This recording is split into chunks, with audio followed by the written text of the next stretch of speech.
मरम दमदा रिफ्यूजी हाइबदी मिसियन अमु ओइना लेरब्रा हाइरिबा इरमबसिदा अइना पाथोक सकदोरिबा सिरोल असि खोइगी मसिदा असोय अरानबा यावरगसु टेम्बीरिबा ख्वाइ खिबिक नगापीगनी अइगी वारि ngasi पाबा हौजरगे सही तरे खुनताकपा मतुंग मरम दमदम मिसियन ओइरब्रा हाइरिबा वहंग असिमक इरमदम मणिपुर असिगी ओइरकलिबा फिबम असिगी मतुंग इन्ना हंगबा याबा वहंगनी इंग लिसिंग अनि कुलुमदोइगी मे थागी तांग अहुम कालेन थागी तरा हुमदोइनि पानबा युमसा कैसन निमितगी लमदम असिगी येलो मिसिंगबु तांग थोक नंगनाबा संसिलगलिबा कुकीजो नार्को टेरोरिस्ट सिंगी लालहौ असि मतम अमदा लिसिंग अमगा चानिपान तरा मापलदा अवासिंगना इनिंग थौ मार्जित पुटान थोक्तुना इरमदम कंगलेपाक मणिपुर असिबु खुदुम चन्नबा होनबदा सथखिबा मिहात मिपुन अदुमकनी हाइबमक याय मतंग असिदा कार्ल मार्क्स की वहाई खरा निंगसिंगदबा ngamde history repeats itself first as tragedy second as farce makha tarpada Spanish American philosopher George Santayana gi lisingmaga chamapan manga da phongkhiba mahaki lairik the life of reason haidu asum amu hairi those who don't know history are destined to repeat it aduga amuksu iri those who cannot remember the past are condemned to repeat it isam samna hairabada puari bu nainadaba apangba miyoi singi bafamdadi puari gi awaba soigiba tangkak kaya adu hanna hanna thengnai haibisi laifau oina phauram labani mahausana aikoi ipurub asi khara hena pangbugumna sitawi aina asi tawruraga mina kari khankini haiba wakalsina mang thakibina maram oiduna tokphom thokpa ithau sing mapung phan tokjaba ngamjadi madumangna aikoi ipurub asigi amadi lamdam asigi puarida kayarak hanna mikha pondro lanjenaki aikoina thengna khre madudi lebak wayel thogdariba ningthau masa singi marakta labiane chandra modhu chandra saurjit margin na singba ningthau masa singna makhoi masil ningthau oiba mikana duna amaga tanthok tansin tawnabadagi mathang ningthau oinarakpuduna machin manau singi maraktagi ningthemcha margin amuk awagi mating lowduna mayama saurjit pu tanthoklaga sahi taruk bapung phal ningthau oikhi sahi taruk ki matungdadi mating panglamba awasingna ningthau marjit bu amuk tanthokduna lising maga chanipan tarama pandagi lising maga chanipan kuntaruk phawba sahi taret kuntaktuna ipurup asina awaba kya khangki aikoina ningsingba yai matamadura pikliba angangsing phawba nungpakta haihatuna hatkiba mioi kaya kamanungdo hojalaga morok mai thaduna hatkiba kaya amana khubakta yarina lengduna paraga pukiba kaya amana Tripura Assam Bangladesh na singba mafam singna lanjenaki adubu yamna wana gambir singana manau nar singabu koithi tiduna Manipur lebi semki machin manau singi marakta afaba amatta khanaraktraba matamduda gambir singana nar singabu thirakpada kariguma thengnarabasu nar singana mayambung gambir singa hek ubaga nakanda yebliba thang satkibani adubu ireibak iramdam ning tamnabagidamak punamak phathaduna nar singabu themlaga Manipur lebi seminakibani matamduda awasingna British ki captain Scott pu phakrabada गंभीर सिंह अमदी नर सिंहना British न खुलाई अमदी लामी की मतेंग पांगबिरबदी captain Scott Pukan बिगे Manipur की अवा तांथोबदसु मतेंग पांगबियु हाइबसिदा यानदुना captain Scott Pukan बिखी असुमना अथोइब नापल अमत्त यावदुना असाव पुनमक फाथरगा मरई बाकी दमक मचिन मनाव तासिन खोमजिनदुना ब्रिटिश की मतेंग लोइनाना अवासिंगबु तांथोखी अवासिंगबु तांथोखरबसु गंभीर सिंह निथौ हेक ओइबगा Treaty of Yandabo haiduna British amasung awakakta ki mihutsinga yana warol inaki maduda British na Manipur gi kabo tampakpu tha amada Manipur gi ningthauda sika chamanga piraga sandokpada yadaki sika haribasi matamadu gi British India gi senjengni Manipur gi ningthau yauduna yanaki ba warol aduda ningduon pomduna kuina lebidagi iningthau gambir singasu masagi chahi nifu tere subada lising chanipan kunthra marigi January gi tama panda thamoi gi anabana marmu odun laikidi asigumba puwari gi loksing ohobo yaraba tangkak asidasu aikoi gi lengak chukli pairiba ningthau macha singna thoksakide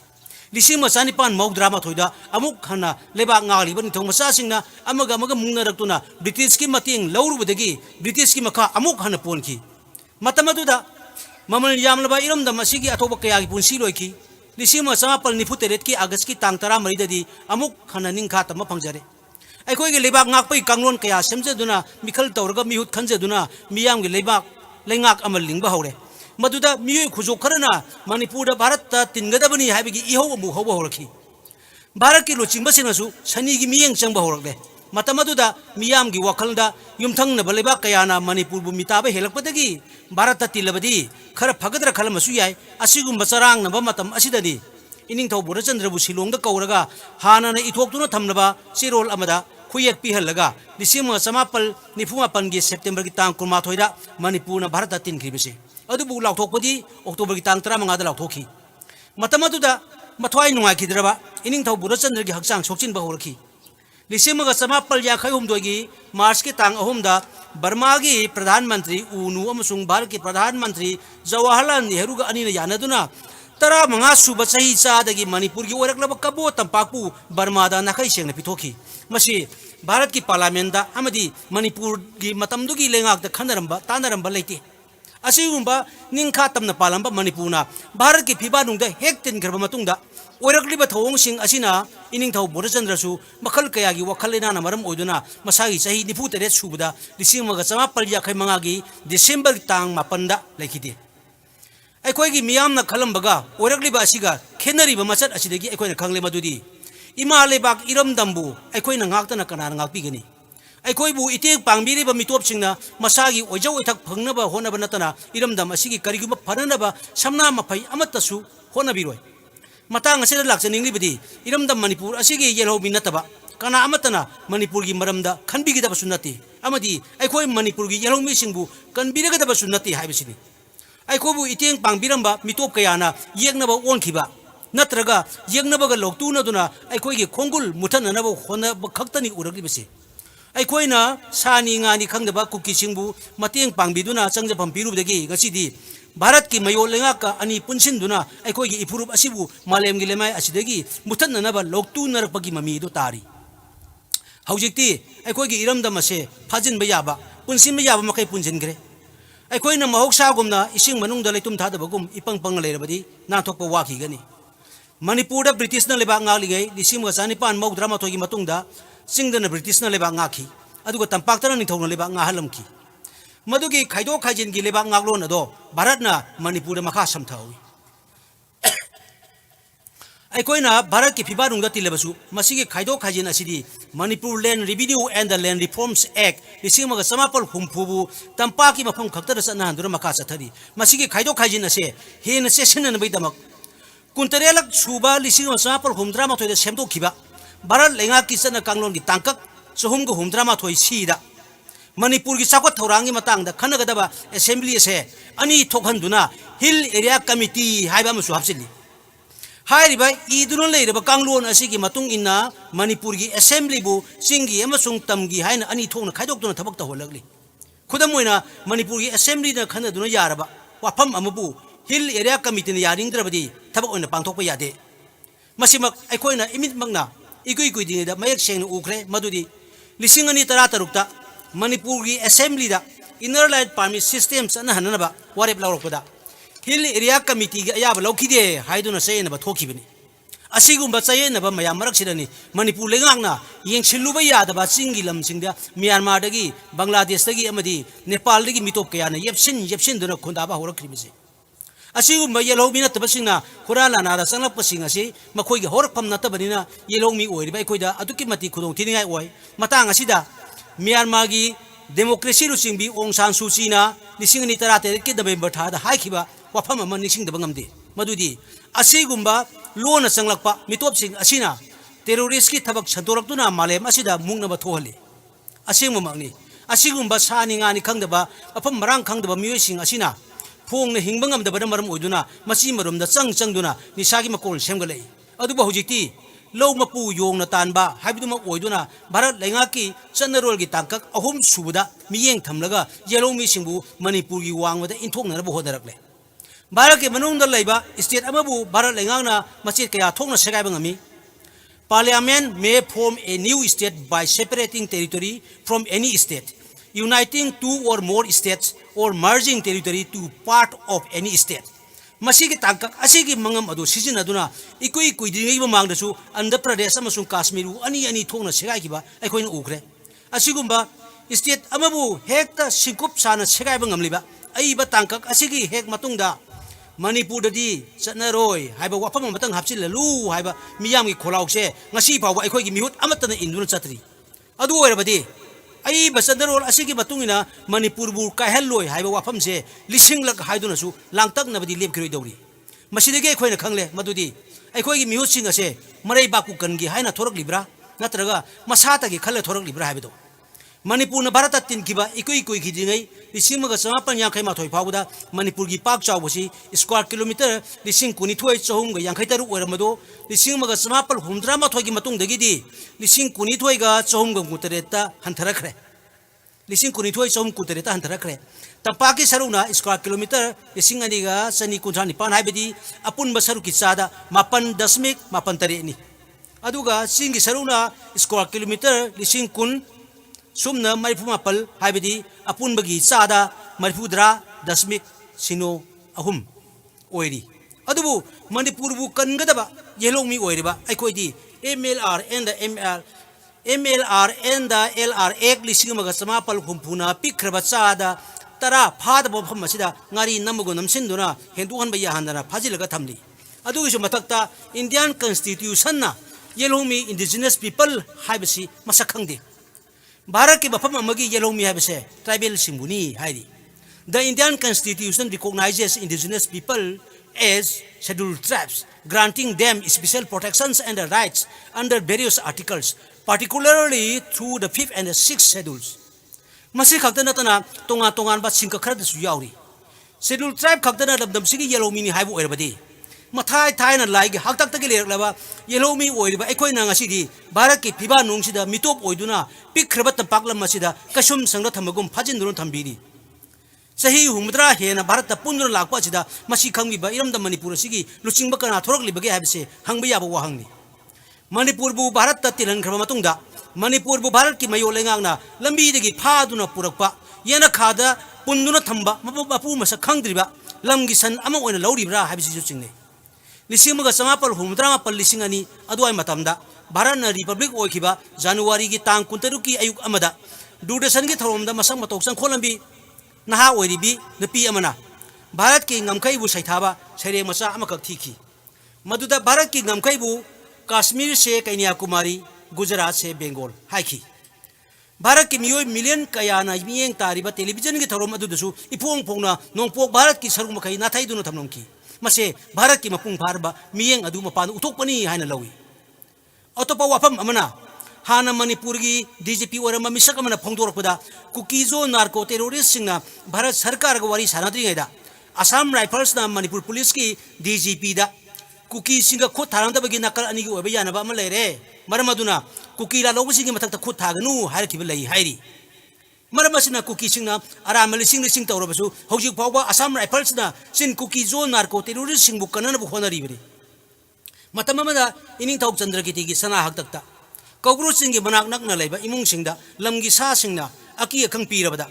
inning थौना मदु ngananabagidamak inning थौगी खोंगने सा ओइरिबा मोइरांग साबु मखोंग योलिंग थांगदुना गाखनकी अदु लाइबक थीबदी मोइरांग सागी बखोंगदा योलिंग थांगबना मरम ओइदुना कौब्रू साना मोइरांग साबु हाथी असुमना इरमदम कंजगदबा येलोमी सिंबु लेंगा की चनरोल कयाना मतमदुगी मोइरांग सागुमना पुनसिंदुना थंबीरगा करमना इरमदम असिबु कनगदौरिबनो अखोई मणिपुर की येलोमी सिंबु भारत लेंगांगना मिनुंगसी लेना येंबिरिब्रा हाबसी हंगनिंगाई ओइरी मरमदी मणिपुर भारत की फिबानुंगदा तिनखरबा मतुंगदा मणिपुर की नहारोल सिंगना पेंदबगी लालो हौरक्त्रिङै मतम लिसिंग मगा समापन यांखै निपांदा मणिपुर अमसुंग आसामबु वारक ननबगीदमक्ता मांगजौनना armed forces special powers act लिसिंग मगा समापन यांखै निपान सेमदुना थमखिबा असिगी नुंगदा चेलिबा इचेलादो हौजिक फावबा नैनबा लोइद्री ngasi fawda sahi humdra manga hena Bharat की मसाई कोंदा तोंगा तोंगा बलेंगा की मखादा यावोन अदुन लाखरबसु मयो लेंगांगना मणिपुर की येलोमी सिंगी मथक्ता येलिबम येंदी अहोंग करिसु लेति मतम मतम की अतोंगदा लेबलगा ओजौ ओइथक तानबा नतना ngasi fawda इरमदम मणिपुर की लोसिंगबा सिंगसु असिगुंबा अफा अपनुबा असिदगी नाथोकनरबा होनबसु उद्री मणिपुर मरा लेतबा मिसम नुपी अंगा कया सेंट्रल अमदी स्टेट फोर्स ना armed forces special powers act यांखै निपान की मखादा हलकपदा खांगमदना लावरपा मियाम की खोलाव नमथननबैदमक मोइथेम तौदुना मणिपुर की मियाम नुंगसिबा साजनदुना इंग लिसिंग अनि मंगादा जस्टिस जीवन रेड्डी ना चेयरमैन ओइबा रिव्यू कमिटी अमा सेमदुर थिजिनहनखि मदुदा जीवन रेड्डी कमिटी ना अपस्पा असि लौथोकपा नत्रगा मियोइबा खुनायगा चुनबा वायल कांगलोन अमा सेमनबा हायरखि वफम असिमक भारत की ख्वाइदगी चावबा सुप्रीम कोर्ट मंगनसु हाइदुन लेरबनी अदुबु सुप्रीम कोर्ट हाइबत नतना भारत लेंगाकना सेमजरिबा कमिटी अदुना हाइरकलिबा वफमदो मिनिस्ट्री ऑफ होम अफेयर्स ना तंगाई फदना याखरबसु मतमदुगी भारत लेंगाकी होम मिनिस्टर ओइबा शिवराज पटेलना कमिटी की सेरोल अदो लोसिनदुना दम थमख्रे कमिटी अदु लोंगदम नमथाक तौनबैदबक सेमो ओइरमखी अमु हना पुथुरखिदे मणिपुर बु मुथननबु होनबदा भारत की ख्वाइदगी चावरबा सुप्रीम कोर्ट मक्की मोवा फावबा लौरक्तरबनी मतंग असिदा यामना तोयना निंगसिंगदबा यादबा खरा लेरी मदुदी थेंखांग अनिरक्ता अखोई येलो मिसिंग खंगंदना कबो तंपाक पिथोखरे लालौबा थोरक्त्रिङैदगी हौना